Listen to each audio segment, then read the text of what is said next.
मतलब अलग है। यहाँ पे जो वेतन 1,80,000 आया था उसको हम नहीं ले सकते।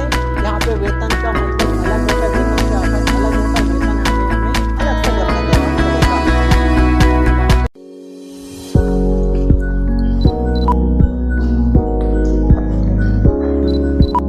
हेलो स्टूडेंट्स, तो चलिए आज हम लोग देखेंगे वेतन शीर्षक का 30 नंबर क्वेश्चन।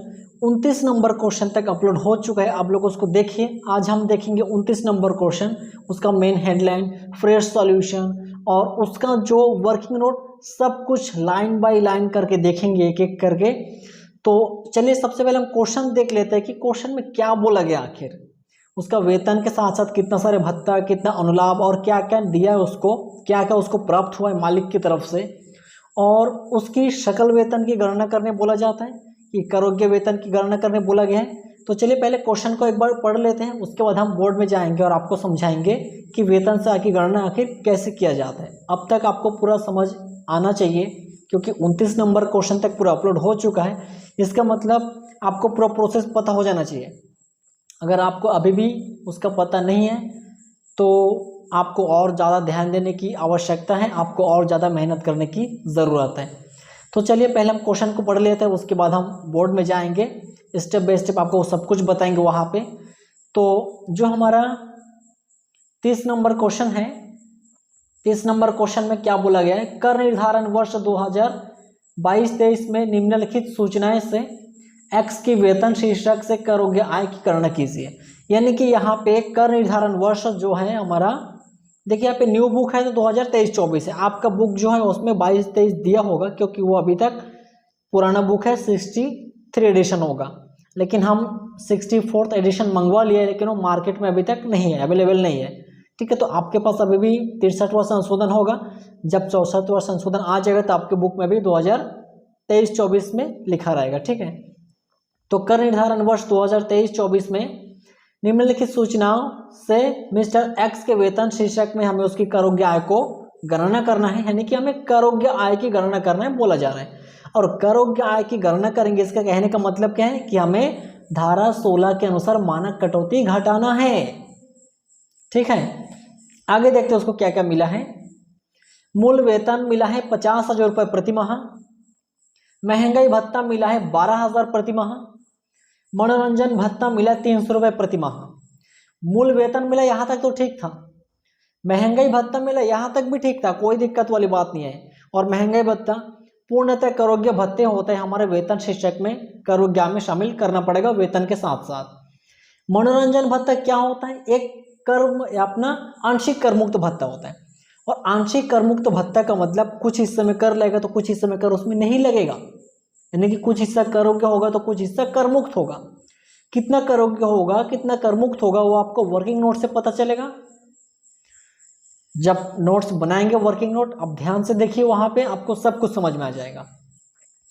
और मनोरंजन भत्ते की गणना जब हम करेंगे, वर्किंग नोट बनाने के लिए जाएंगे, उससे पहले हमें ये देखना है क्वेश्चन में कि ये क्वेश्चन में जो भी व्यक्ति है, क्या ये सरकारी कर्मचारी है कि गैर सरकारी।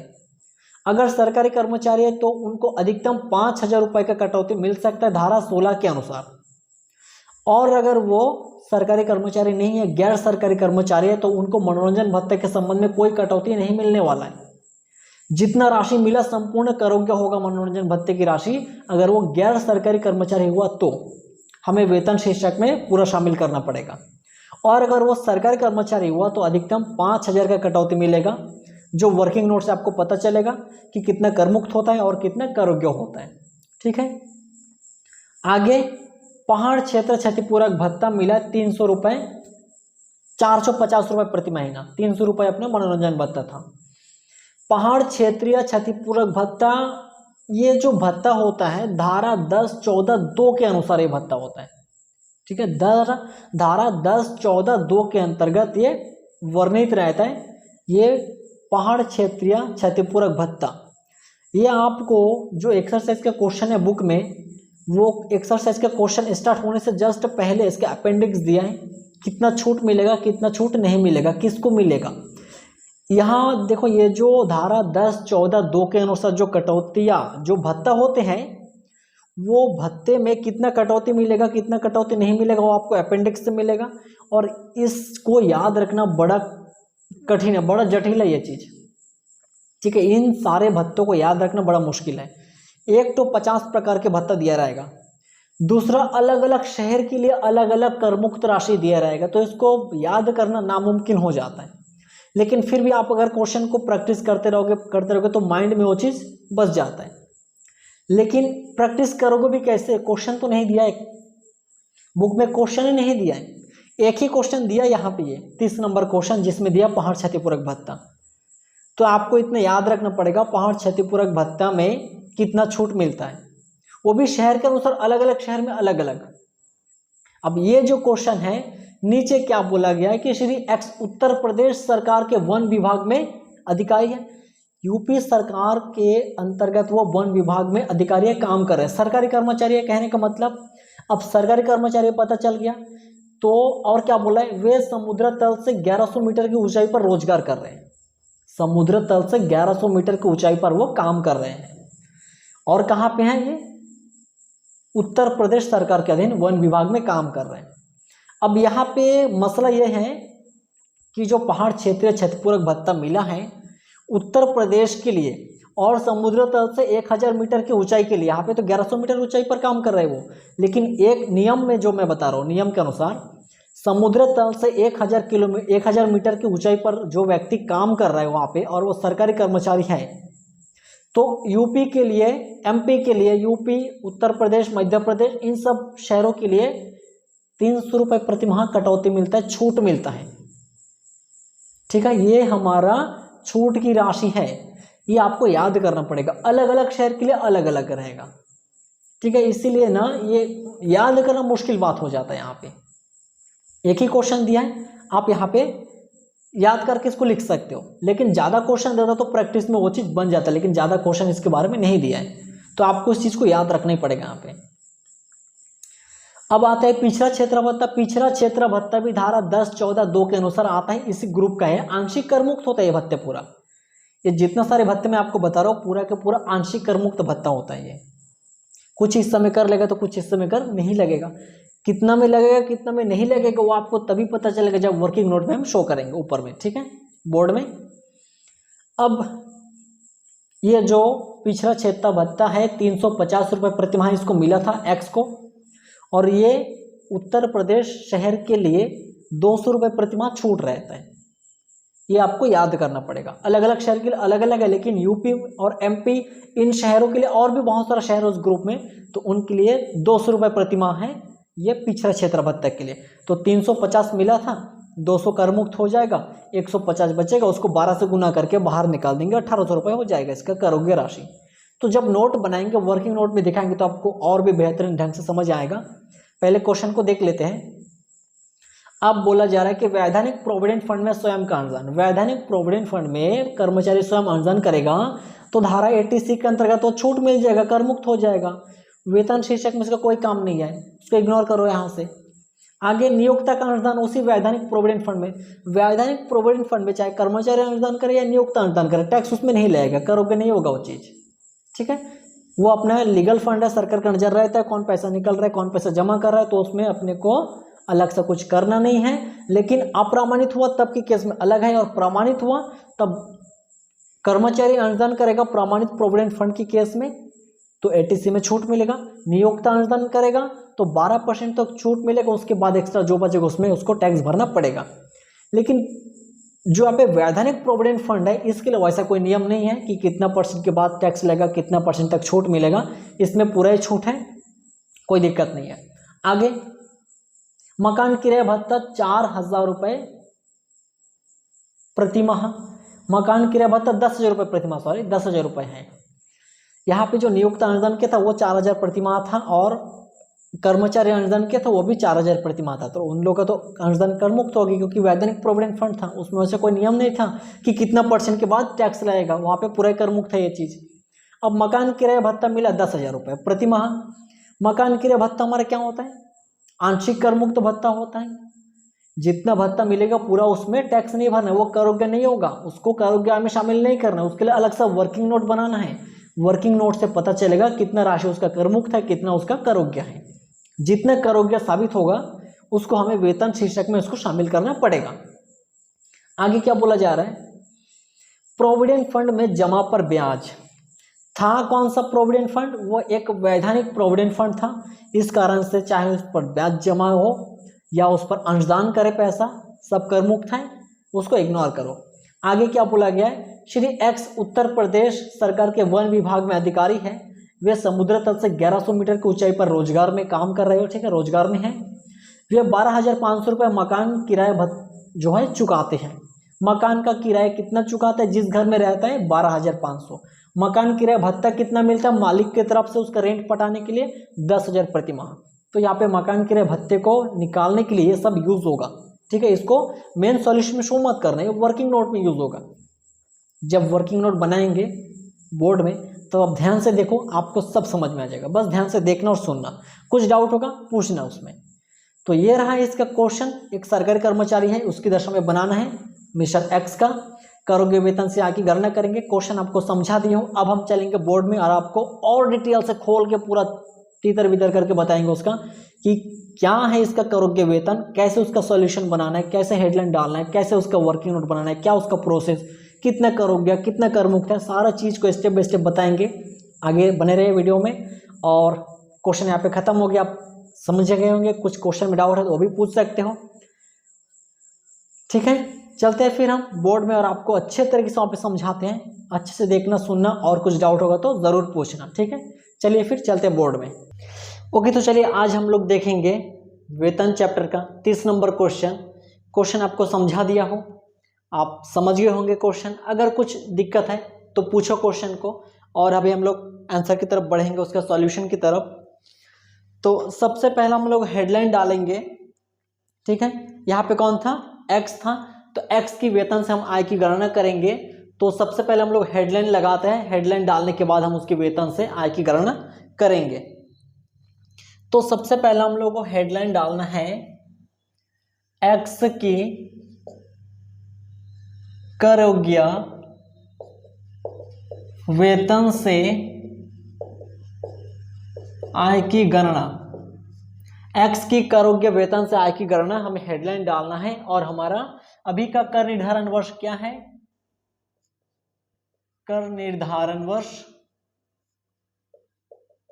2023-24 के लिए ये हमारा न्यू कर निर्धारण वर्ष है, ठीक। अब हमारा हेडलाइन रेडी हो गया, अब हम सॉल्यूशन स्टार्ट करेंगे। तो सबसे पहला इनका मूल वेतन दिया है 50,000 रुपये प्रति महीना, ठीक है। 50,000 रुपये प्रति माह इसका वेतन दिया है। तो सबसे पहले हमें वेतन लिखना है, वेतन 50,000 रुपये प्रति माह। 12 से अगर गुना करेंगे तो 12 पंजे 60 और ये 4 0, यानी कि पूरा 6 लाख रुपए का उनका वेतन है। आगे महंगाई भत्ता मिला है 12,000 रुपये प्रति माह।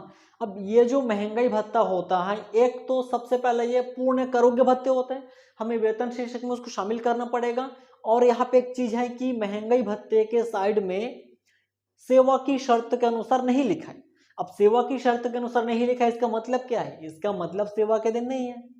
और नीचे कहीं क्वेश्चन में बोला भी नहीं है, कोई पहचान भी नहीं दिया यहाँ पे। जैसे एक और पहचान रहता है कि वेतन एवं महंगाई भत्ते का अंशदान करता है प्रोविडेंट फंड में, नियुक्त हुआ कर्मचारी दोनों या अकेला, जैसा भी हो, लेकिन वेतन एवं महंगाई भत्ते का अंशदान करते हैं, यह भी एक पहचान है कि वेतन के साथ साथ महंगाई भत्ता भी सेवा की शर्त के अनुसार होता है।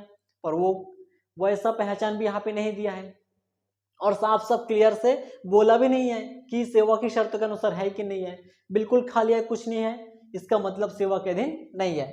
तो हम महंगाई भत्ते को मेन सॉल्यूशन में तो लिखेंगे, लेकिन वर्किंग नोट में उसको हम नहीं लेंगे। महंगाई भत्ता कितना रुपए मिला, महंगाई भत्ते का 12,000 रुपए प्रति माह। 12,000 रुपए प्रति माह। 12,000 को 12 से गुना करेंगे 1,44,000 रुपए हो जाएगा। आगे क्या मिला है उनको, मनोरंजन भत्ता 300 रुपए प्रति माह। अब मनोरंजन भत्ता हमारा क्या होता है, एक आंशिक कर मुक्त भत्ता होता है। अब ये जो आंशिक कर मुक्त भत्ता होते हैं, इसमें से कुछ हिस्सा में कर लगता है, कुछ हिस्सा कर नहीं लगेगा, यानी कि कुछ हिस्सा करोग्य होगा तो कुछ हिस्सा करोग्य नहीं होगा, कर मुक्त होगा। तो मनोरंजन भत्ता के केस में हमें देखना पड़ता है कि वो सरकारी कर्मचारी था कि गैर सरकारी कर्मचारी, कौन से कर्मचारी को मिला। अब जो एक्स था यहाँ पे देखो सरकारी है कि गैर सरकारी कैसे पता चलेगा, हेडलाइन में कहीं भी सरकारी कर्मचारी का नामो निशान नहीं है, कुछ नहीं बोला हेडलाइन में, नीचे बोल दिया, नीचे नीचे देखो नीचे, ठीक है।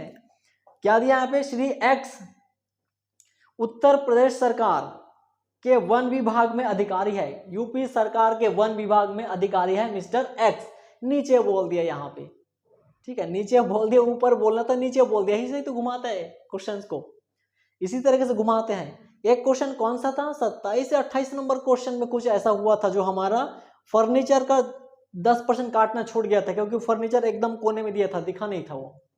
लेकिन अब मैं सतर्क कर दिया, सतर्क रहना, एक टॉपिक या कुछ भी छूटना नहीं चाहिए, क्वेश्चन को अच्छे से छानबीन करो, 4 बार पढ़ो क्वेश्चन को, लेकिन कुछ भी छूटना नहीं चाहिए, एक चीज भी इधर उधर हो गया तो पूरा सत्यानाश हो जाएगा सॉल्यूशन का। तो ये जो मनोरंजन भत्ता था 300 रुपए प्रति माह मिला था इनको, अब ये सरकारी कर्मचारी के अधीन हो गया, सरकारी कर्मचारी के अंतर्गत वन विभाग में अधिकारी हैं, तो जो मनोरंजन भत्ता मिला था वो अधिकतम 5,000 रुपए के कटौती इनको मिलेगा। इसके लिए हमें वर्किंग नोट की आवश्यकता पड़ेगी, हमें वर्किंग नोट बनाना पड़ेगा। तो यहाँ पे हम वर्किंग नोट बनाते हैं अभी, वर्किंग नोट। आप लोग जब सॉल्यूशन को बनाओगे फर्स्ट पेज में सॉल्यूशन रहेगा, इस पेज में वर्किंग नोट मत बनाना, अगला पेज में नेक्स्ट पेज से स्टार्ट करना वर्किंग नोट में, ठीक है। इस पेज में चाहे आधा पेज हो या एक पेज लगे सॉल्यूशन में, कुछ भी लगे, एक पेज पूरा सॉल्यूशन के लिए छोड़ना है, अगला पेज से आपका वर्किंग नोट स्टार्ट। अब यहाँ पे वर्किंग नोट में क्या है, मनोरंजन भत्ते की गणना, मनोरंजन भत्ते की हम यहाँ पे गणना करेंगे। अब मनोरंजन भत्ते की गणना में क्या नियम है, पहला भत्ते का 20%, दूसरा अधिकतम 5,000 रुपए,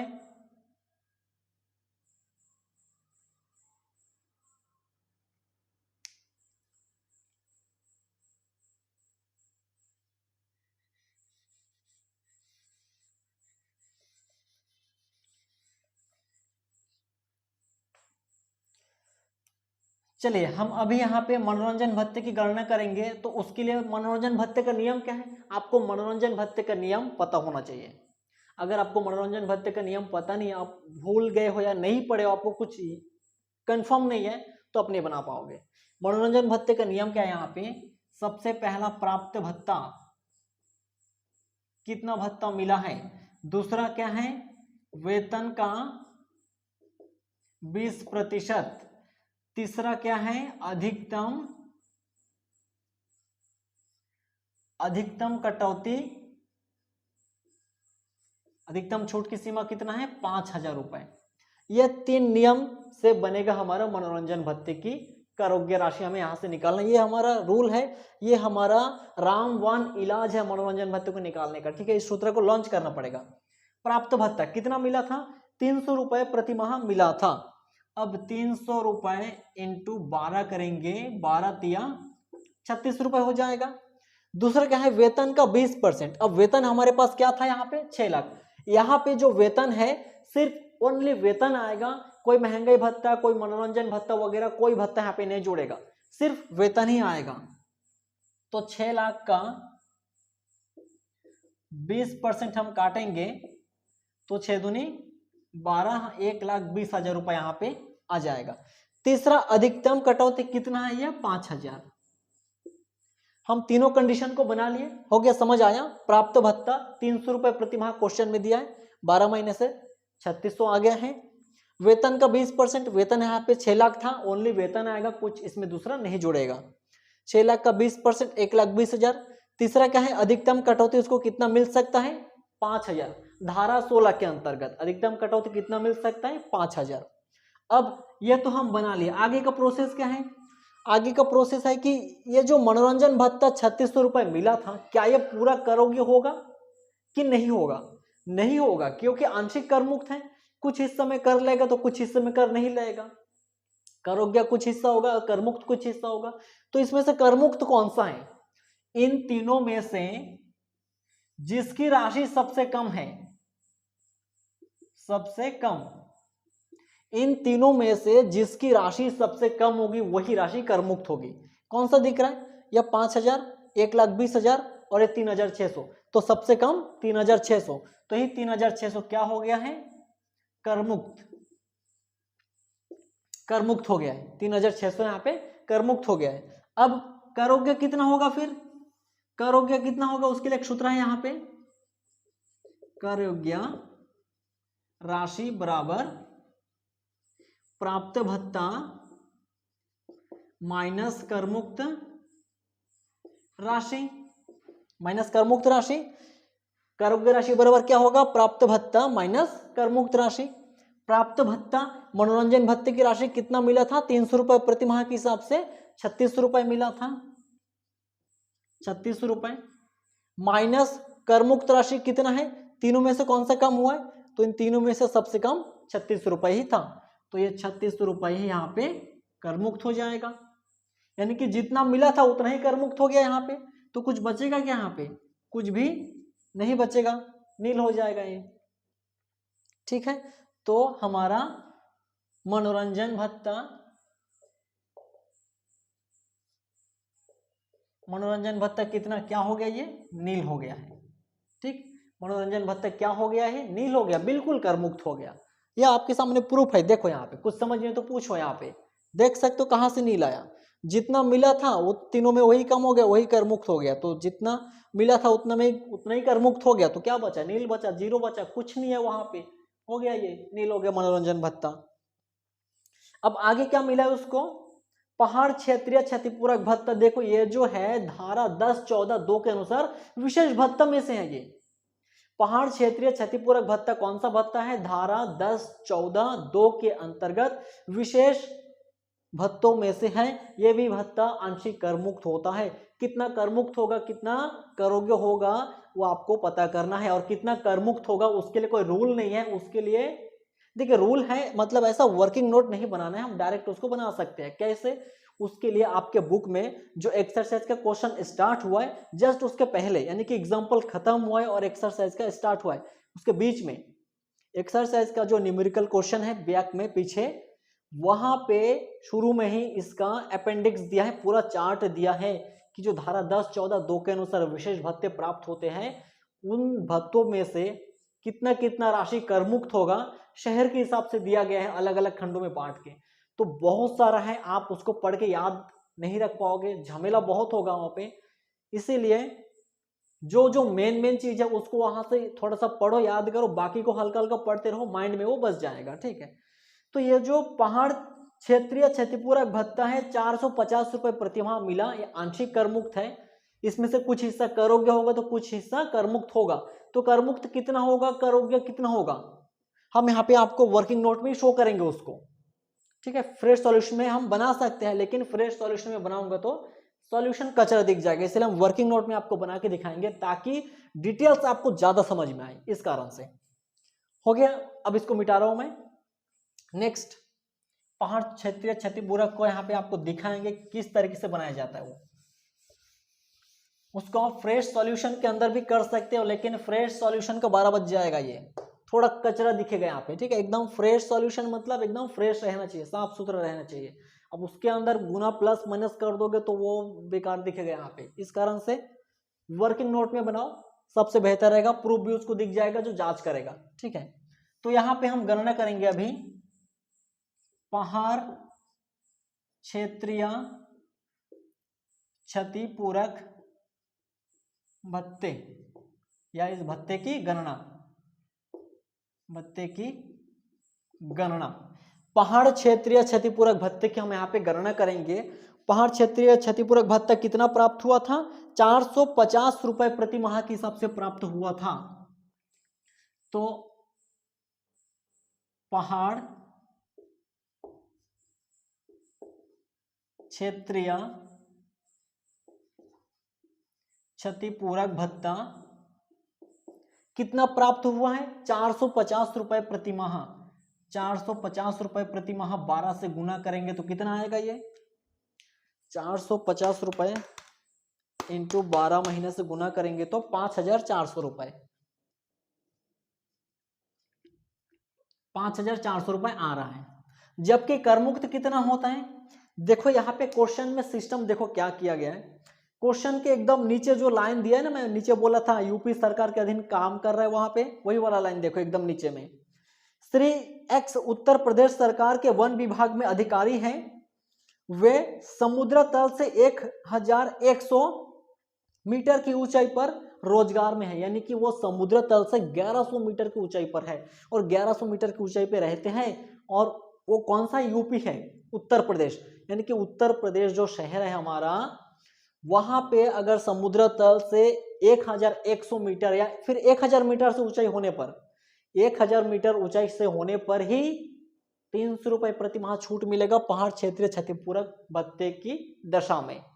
और यहाँ पे क्वेश्चन क्या बोल दिया? 1000 मीटर से ज्यादा है, 1100, तो 1000 से ज्यादा होना ही चाहिए, बस कोई दिक्कत नहीं है। यहाँ पे क्वेश्चन क्या बोल दिया कि 1100 मीटर ऊंचाई पर इसको रोजगार प्राप्त हो रहा है, यानी कि समुद्र तल से 1100 मीटर ऊंचाई पर एक काम कर रहा है वन विभाग में। लेकिन कम से कम कितना? समुद्र तल से 1000 मीटर ऊंचाई होना चाहिए, लेकिन ये कितना? 1100 मीटर ऊंचाई पर रहता है। कोई दिक्कत नहीं, बढ़िया बात है, यहाँ पे ज्यादा ही रहता है। तो इसके लिए छूट कितना होगा? यूपी के लिए, उत्तर प्रदेश के लिए 300 रुपए प्रति माह छूट है। अब जब अपेंडिक्स देखोगे तो आपको पूरा समझ में आएगा। एक्सरसाइज का क्वेश्चन जैसे स्टार्ट हुआ है ना, तो स्टार्ट होने से जस्ट पहले अपेंडिक्स दिया है, 1-2 पेज में पूरा बॉक्स में दिया है अपेंडिक्स। उसमें देखोगे कौन सा धारा 10, 14, 2 के अंतर्गत है, कितना कटौती मिलेगा, किसको मिलेगा, सब डिटेल्स वहां पे दिया गया है, वहां से आप उसको पढ़ो। अब पहाड़ क्षेत्रीय क्षतिपूरक के लिए अधिकतम कटौती कितना है?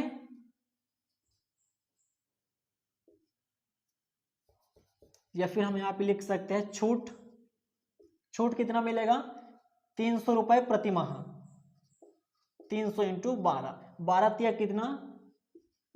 36 रुपए। अब इसको माइनस करो, 5400 रुपए का उसको भत्ता मिला था, कितना करमुक्त हो गया? 3600 रुपए करमुक्त हो गया, क्योंकि 450 के हिसाब से मिला था भत्ता, 5400 हो गया। जबकि ये छूट समुद्र तल से 1000 मीटर की ऊंचाई पर होने पर और यूपी सरकार मतलब उत्तर प्रदेश शहर के लिए 300 रुपए है। अलग अलग शहर के लिए अलग अलग है। यहाँ पे ये भी बड़ा कंफ्यूजन वाला चीज है। ये जो धारा 10, 14, 2 के अंतर्गत जितना विशेष भत्ता है जो आंशिक करमुक्त होता है, ये बड़ा खतरनाक भत्ता है। सब लोग इसको याद नहीं रख पाते, माइंड में नहीं रख पाते। बाकी जितना भत्ते हैं लपड़ झपड़ करके मतलब रख लेते हैं कुछ ना कुछ, लेकिन इसको नहीं रख पाते। ये बड़ा खतरनाक भत्ता है ये, क्योंकि अलग अलग शहर के लिए अलग अलग है। ठीक है, एक तो 10 प्रकार के भत्ता दिए रहेगा और 10 प्रकार के बाद अलग अलग, हमारे भारत देश में कम शहर है क्या? अलग अलग शहर के लिए अलग अलग लगता है, अलग अलग अमाउंट है, अलग अलग छूट मिलता है। इसमें लोग कितने शहर को याद रख पाएंगे और कितने राशि को याद रख पाएंगे? वहां पे छूट का कंफ्यूज हो जाएंगे इसमें। ठीक है, ये ज्यादा क्वेश्चन में पूछा नहीं जाता है क्योंकि बहुत हेवी चीज है ये, अल्ट्रा लेवल का है, पूरा प्रो लेवल का है ये, इस कारण से पूछा ज्यादा नहीं जाता है। लेकिन जो मेन एक ही क्वेश्चन यहाँ पे दिया है ताकि आपको समझ आए कि नहीं इस तरीके से भत्ते, इस तरीके के जो भत्ते होते हैं उसको गणना कैसे करते हैं, यहाँ पे कितना छूट होता है। तो 1100 मीटर की ऊंचाई पर दिया था, यूपी के लिए है, वो उत्तर प्रदेश के लिए है, तो उसका 300 रुपये प्रति माह छूट होता है समुद्र तल से 1000 मीटर की ऊंचाई पर। तो 300 इंटू 12 36 रुपए छूट मिल गया। भत्ता मिला था 5400, माइनस करो उसमें से। अब इसमें से हम माइनस कर देंगे 3600 का, 1800 रुपए बच रहा है। ये करोग्य राशि होगा, ये करोग्य भत्ते। ठीक है, ये छूट की राशि या फिर करमुक्त भत्ता कितना है?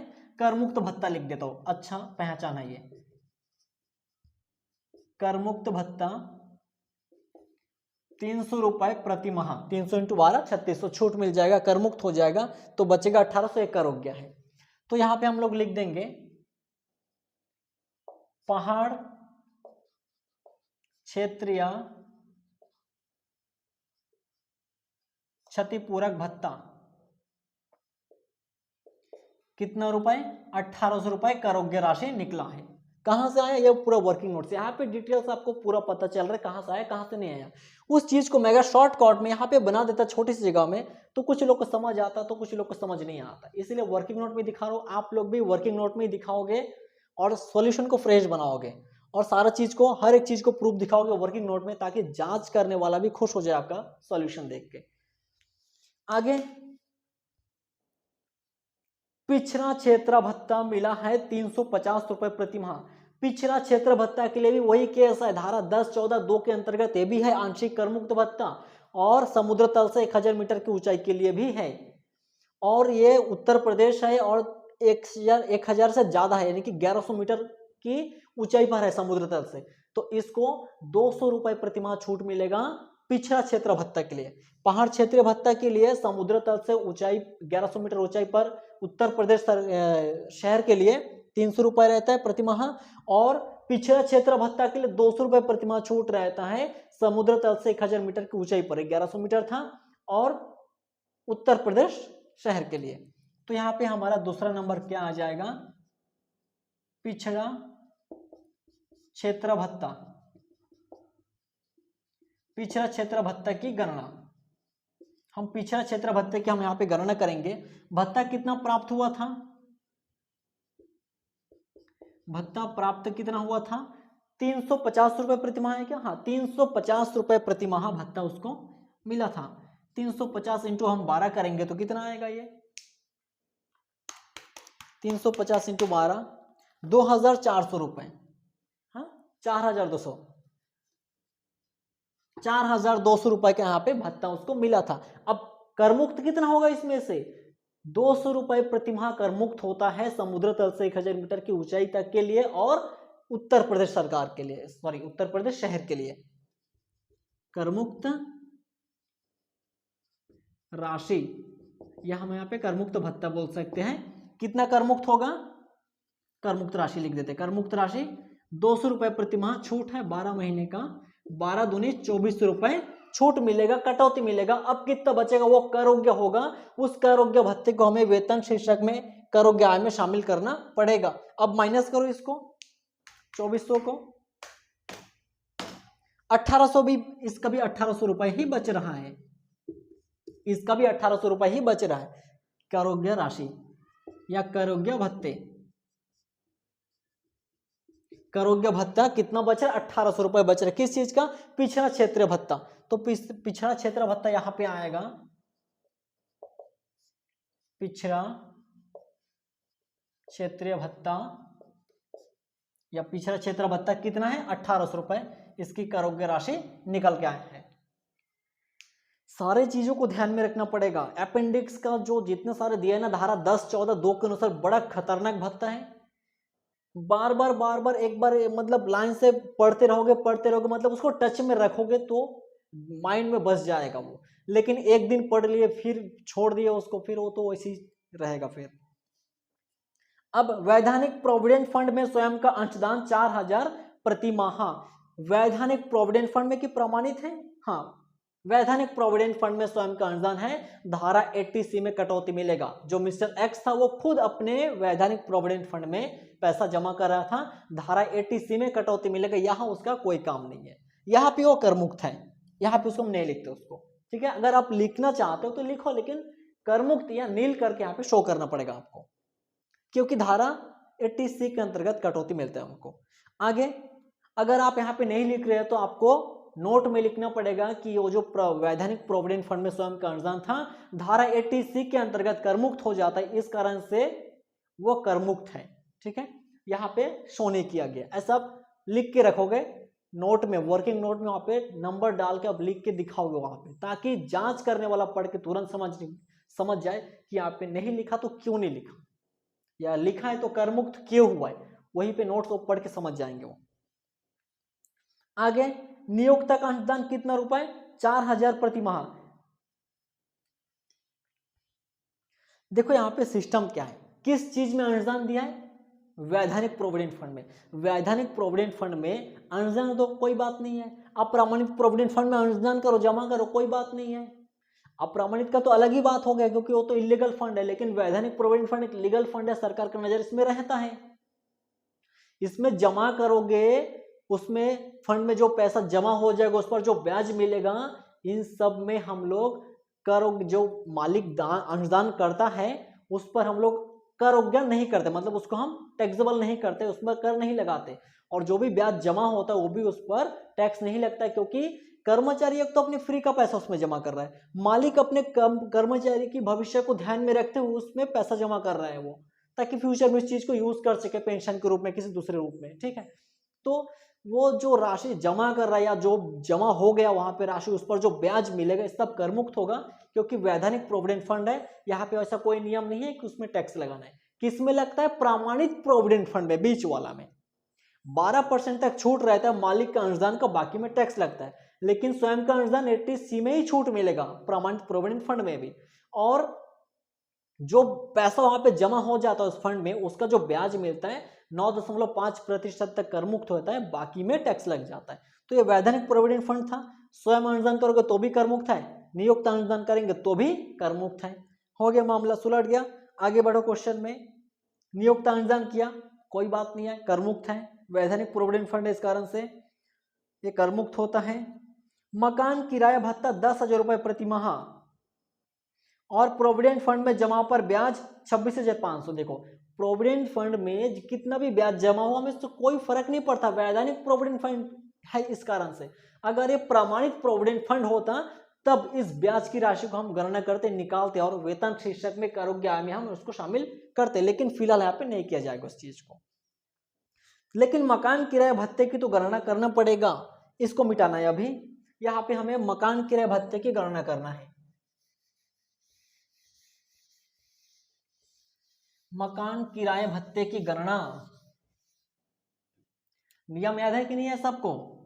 1 से लेकर के 29 नंबर क्वेश्चन तक अपलोड हो गया है। कोई अगर कंटिन्यू देखेगा, सिर्फ क्वेश्चन अलग से प्रैक्टिस करने की जरूरत नहीं, लाइन से जो वीडियो देखेगा उसको भी समझ में आ जाएगा, उसको भी पता रहेगा कि मकान किराए भत्ते का नियम क्या है। लेकिन देखोगे ही कहाँ, पढ़ने में तो सबको एलर्जी है। अब यहाँ पे हम लोग गणना करेंगे मकान किराए भत्ते की गणना। मकान किराए भत्ते की गणना करेंगे, इसका जो हमारा रामबाण इलाज है या जो सूत्र है, हमारा जो फॉर्मूला हम सीधा लॉन्च करेंगे उसको। तो सबसे पहला हमारा क्या है? प्राप्त मकान किराया भत्ता।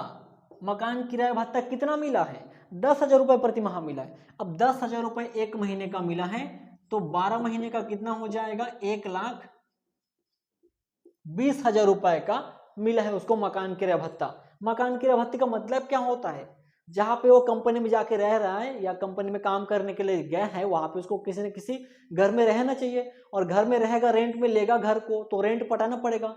उस रेंट को पटाने के लिए मालिक द्वारा वेतन के अलावा एक्स्ट्रा पैसा मिलता है कि तुम रेंट को पटा सको, वही है मकान किराया भत्ता। अब वो मकान किराया भत्ता कितना मिला है? 10,000 प्रति माह, 1,20,000 हो गया है। दूसरा कंडीशन क्या है इसमें? किराया चुकाया उस घर का माइनस वेतन का 10% का आधिक्य। वेतन के 10% का आधिक्य कहने का मतलब है कि जितना किराया चुका रहा है उसमें से वेतन का 10% काट के दोनों को आपस में माइनस करेंगे, माइनस करके उस तरफ लिख देंगे बराबर करके, जो बैलेंस आएगा शेष आएगा। ठीक है, इसलिए आधिक्य लिखा गया यहाँ पे। तीसरा नंबर केस क्या है? वेतन का 40 या फिर 50%, दोनों में से कोई एक। अब कब 50% काटेंगे और कब 40%, ये बड़ा कंफ्यूजन वाला बात है, लेकिन घबराने की बात नहीं है, यहाँ पे सब समझ जाओगे। 50% कब लगेगा? जब वो जिस घर के लिए, जिस घर में वो रहता है, जिसका रेंट पटाता है, जिस घर के रेंट को पटाने के लिए मालिक द्वारा उसको भत्ता मिलता है, वो घर कहाँ पे स्थित है, कौन सा शहर में? अगर वो घर दिल्ली, मुंबई, चेन्नई और कोलकाता, इन 4 शहरों में उपलब्ध है, इन 4 में से कोई भी एक जगह, इन 4 शहर में से कोई भी एक जगह उपलब्ध है, तो हमें वेतन का 50% तक काटना है। और इन 4 शहर को छोड़ के कोई दूसरा शहर में है, उसके लिए हमें 40% काटना है। अब क्वेश्चन में देखो कौन सा उत्तर प्रदेश है, उत्तर प्रदेश सरकार के वन विभाग के अंतर्गत वो काम कर रहा था, तो यूपी है। ये तो दिल्ली मुंबई चेन्नई से बाहर है, इस कारण से 50% हटाओ, 40% लगेगा वेतन का। अब वेतन का यहाँ पे हम 10% काटेंगे, यहाँ पे हम 40% काटेंगे, लेकिन यहाँ पे वेतन का मतलब कुछ और होता है, यहाँ पे वेतन का मतलब और होता है यहाँ पे, ठीक है। बहुत सारा चीज जुड़ता है यहाँ पे, तो हम यहाँ पे सबसे पहला देख लेते हैं। अब यहाँ पे किराया कितना चुकाए हैं, क्वेश्चन के नीचे वही लाइन में, जिस लाइन में समुद्र तल से 1100 मीटर की ऊंचाई पर दिया उसी लाइन में बोला है, लास्ट लाइन में वे 12,500 रुपए प्रति माह मकान किराया चुकाते हैं। 12,500 रुपए है, हाँ 12,500 रुपए प्रति माह, 12,500 प्रति माह, तो 12,500 का जरा सा 12 से गुना करो, 1,50,000 रुपए का रेंट चुका रहा है वो सिर्फ साल भर में, माइनस वेतन का 10% काटना है यहाँ पे, और यहाँ पे वेतन का 40% भी काटना है थर्ड नंबर कंडीशन में। पर यहाँ पे वेतन का मतलब क्या है, क्या इसे 6 लाख रुपए के वेतन को लिया जाएगा मनोरंजन भत्ते की तरह कि नहीं लिया जाएगा, नहीं लिया जाएगा। यहाँ पे वेतन का मतलब बहुत सारा कुछ इसमें शामिल होता है, वेतन से आशय कुछ अलग ही होता है यहाँ पे। तो वेतन बराबर मूल वेतन प्लस महंगाई वेतन प्लस महंगाई भत्ता, यह महंगाई भत्ता सेवा के अधीन, महंगाई भत्ता सेवा के अधीन होना चाहिए, प्लस प्रतिशत वाला कमीशन। ये जो वेतन से जुड़ता है ना, वेतन से आशय क्या है, 4-5 चीज जुड़ता है, मूल वेतन, महंगाई वेतन। महंगाई वेतन हमेशा सेवा की शर्त के अनुसार होता है, क्योंकि ये वेतन का ही एक हिस्सा होता है, ठीक है, वेतन का एक पार्ट होता है। महंगाई भत्ता सेवा के अधीन होना चाहिए, सेवा की शर्तों के अनुसार होना चाहिए, तब यहाँ पे शामिल होगा, वरना इसको हम नहीं लेंगे। यहाँ पे महंगाई भत्ता था, यह सेवा की शर्तों के अनुसार नहीं था, तो हम उसको यहाँ पे नहीं ले सकते। परसेंट वाला कमीशन, हमारे कोई कमीशन है ही नहीं क्वेश्चन भर में, लेकिन फिर भी सतर्क रहना, क्वेश्चन को 2 बार छानबीन करना ऊपर से नीचे तक, हो सकता है कहीं पे छुपा हो। तो जैसे 27-28 नंबर क्वेश्चन में वहां पे फर्नीचर का 40,000 छूट गया था वहां पे, तो यहाँ पे कोई गलती नहीं होना चाहिए, पूरा छानबीन करो, अच्छे से तलाशी लो उसका, पूरा सीआईडी केस। अब यहाँ पे मूल वेतन कितना है हमारा, यहाँ पे 6 लाख रुपए का, प्लस महंगाई वेतन नहीं है, नील हो गया ये। महंगाई भत्ता है पर सेवा के दिन नहीं है, तो हम उसको नहीं ले सकते, यही पे नील हो जाएगा वो। प्लस परसेंट वाला कमीशन नहीं है हमारे पास, तो हमारा जो वेतन निकला वो 6 लाख का 6 लाख रुपए ही निकला। इसी 6 लाख रुपए के वेतन को यहाँ पे यूज करना है। हमारे क्वेश्चन में फिलहाल इन सब चीजों को नहीं दिया गया, इस कारण से नील हुआ, लेकिन आप जिस क्वेश्चन को ट्राई करना चाह रहे हो, ट्राई कर रहे हो सकते हो उस क्वेश्चन में इसमें से कोई चीज दिया है तो आपको प्लस करना पड़ेगा, और प्लस करने के बाद आपका वेतन चेंज हो जाएगा, तो उसी वेतन को यहाँ पे यूज करना है। 6 लाख का 10% कितना हो जाएगा, 60,000। 6 लाख का 10% 60,000, 1.5 लाख 1,50,000 रुपए माइनस 60,000 कितना हो जाएगा, यहाँ पे 90,000 बचेगा, ठीक है। 1,50,000 माइनस 60,000, 90,000 बचेगा। फिर यहाँ पे जो वेतन है, इसी वेतन को यूज करना है। देखो ये जो वेतन निकाला हूं मैं 6 लाख का, यहाँ पे भी यूज होगा, यहाँ पे भी यूज होगा, दोनों जगह एक ही वेतन को यूज करना है। 6 लाख का 40%, 4 का 24, 2,40,000 रुपए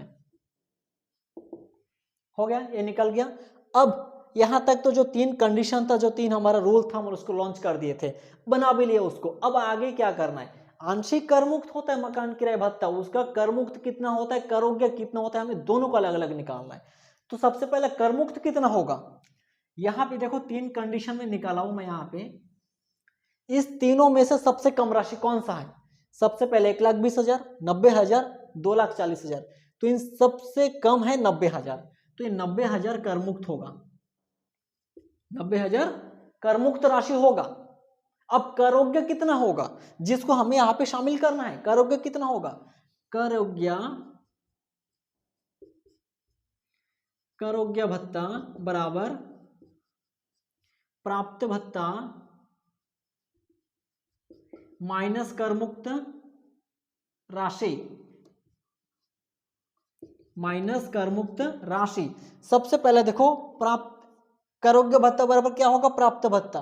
प्राप्त मकान किराया भत्ता कितना है, 1,20,000 रुपए उसको मिला था, 1,20,000 माइनस कर मुक्त राशि। इन तीनों में से जो सबसे कम होता है वही कर मुक्त होता है। कौन सा कर मुक्त हुआ था, 90,000। या 90,000 ही यहाँ पे कर मुक्त राशि में दिखाना है। अब कितना बचेगा यहाँ पे, 30,000 रुपए बचेगा। ये हो जाएगा मकान किराए भत्ते की करोग्य राशि। कर मुक्त कितना हुआ, 90,000, करोग्य कितना हुआ, 30,000। हो गया। ये पूरा साबित करके दिखाना है वर्किंग नोट में, तभी आपको अच्छा खासा नंबर मिलेगा। अब हम यहां पे लिखेंगे मकान किराया भत्ता कितना है, करोग्य राशि 30,000। ये 30,000 हमें वेतन शीर्षक की आय में, करोग्य आय में शामिल करके दिखाना है। हो गया। एक चीज देखो यहाँ पे, मकान किराया भत्ता कितना सिंपल दिख रहा है एक ही लाइन में, उसको निकालने के लिए कितना बड़ा वर्किंग नोट के बनाने की जरूरत है। और यहाँ पे जो वेतन होता है उसका मतलब भी कुछ इस तरीके से होता है। तो ये सारा प्रोसेस होकर गुजरना पड़ेगा। तो कितना सिरदर्द वाला काम है। जो इनकम टैक्स में न्यू आता है उसका कितना दिमाग खराब होगा, कितना दिमाग खराब होगा। जो इनकम टैक्स को न्यू पढ़ने के लिए आए हैं उन लोगों को कितना ज्यादा दिमाग खराब, उन लोगों को तो सिर फट जाएगा टेंशन के मारे कि हो क्या रहा है मसला यहाँ पे। कोई मसला नहीं, सब बढ़िया है, बस नोट्स को पढ़ो और ठोको इसको। हो गया, मकान किराया भत्ते हो गया। अब आगे क्या दिया है, आगे दिया है प्रोविडेंट फंड में जमा पर ब्याज। यह हमारा वैधानिक प्रोविडेंट फंड था, उस पर जो भी ब्याज मिलेगा या फिर जो भी अनुदान देंगे, चाहे कर्मचारी अनुदान करे या फिर मालिक अनुदान करे, सब कर मुक्त है, कुछ भी नहीं आएगा। आगे उत्तर प्रदेश सरकार के वन विभाग में अधिकारी थे, समुद्र तल से 1100 मीटर की ऊंचाई पर काम कर रहे थे, 12,500 रुपए का मकान किराया भत्ता चुका रहे थे। हम सभी चीज को लिख चुके हैं, यहाँ पर कुछ भी नहीं छूटा है। क्वेश्चन को अच्छे से ऊपर से नीचे तक पूरा छानबीन कर लेना। हो गया, क्वेश्चन में कुछ नहीं है। अब हम इसको जोड़ेंगे। उससे पहले मैं इसको मिटा लेता हूं, वरना बाकी चीजें लिख नहीं पाएंगे यहाँ पे। क्वेश्चन खत्म। अब हम इसको जोड़ेंगे। कितना कितना है हमारा, 6 लाख का 1,44,000, 1,800, 1,800, 30,000, 7,77,600 रुपए का, 7,77,600 रुपए। ये हो जाएगा इसकी शकल वेतन। अब हम धारा 16 के अनुसार काटेंगे मानक कटौती 50,000 रुपए। 50,000 रुपए अगर हम यहां से माइनस कर देंगे तो 7,27,600 रुपए बचेगा। यह मिस्टर एक्स की करोग्य वेतन होगा, करोग्य वेतन, मिस्टर एक्स के करोग्य वेतन 7,27,600 रुपए। कौन सा नंबर क्वेश्चन था ये, 30 नंबर क्वेश्चन था। आधा पेज का सॉल्यूशन और उसको बनाने के लिए कितना सारा दिमाग खराब। आधा पेज का सॉल्यूशन, उसका एक चीज को निकालने के लिए कितना बड़ा वर्किंग नोट है। यहाँ पे एक पेज का तो वर्किंग नोट ही बनेगा। यहाँ पे वेतन से भी आशा था, सबको मिलाएंगे तो एक पेज का तो खाली वर्किंग नोट है। एक लाइन को निकालने के लिए एक पेज का ही वर्किंग नोट बन रहा है यहाँ पे। तो कितना मुसीबत वाला चीज है यहाँ पे। जो भी हो, मजेदार है लेकिन इंटरेस्टिंग है।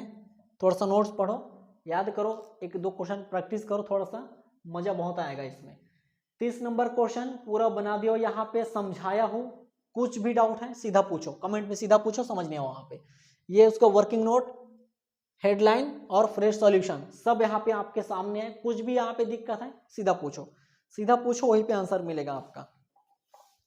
और इस क्लास में ही तक, अगला क्लास में हम लोग 31 नंबर क्वेश्चन जिसमें है अतुल के साथ बहुत ही जल्द मिलेंगे। वो भी जिलाधीश है, कलेक्टर है, ठीक है। हम कलेक्टर के साथ आएंगे इस बार मिस्टर एक्स के साथ आए थे तो आप बच गए हो, अगले बार हम आएंगे कलेक्टर के साथ आप, ठीक है। अपना अलग ही पावर रहेगा। फिर मिलते हैं फिर हम लोग नेक्स्ट वीडियो में, कलेक्टर के साथ आएंगे वो भी, ठीक है। संभाल के रहना सब लोग। और इसमें कुछ दिक्कत होगा तो पूछना, टेलीग्राम चैनल ज्वाइन कर लो, वहां पे आपको नोट्स प्राप्त हो जाएगा। नोट्स पढ़ो और अच्छे से इसको बनाओ। कुछ दिक्कत है तो पूछो, समस्या का सब समाधान हो जाएगा। और इसके बाद हम अतुल जो जिलाधीश है, कलेक्टर, उसके साथ मिलेंगे नेक्स्ट क्लास में। तब तक के लिए बाय।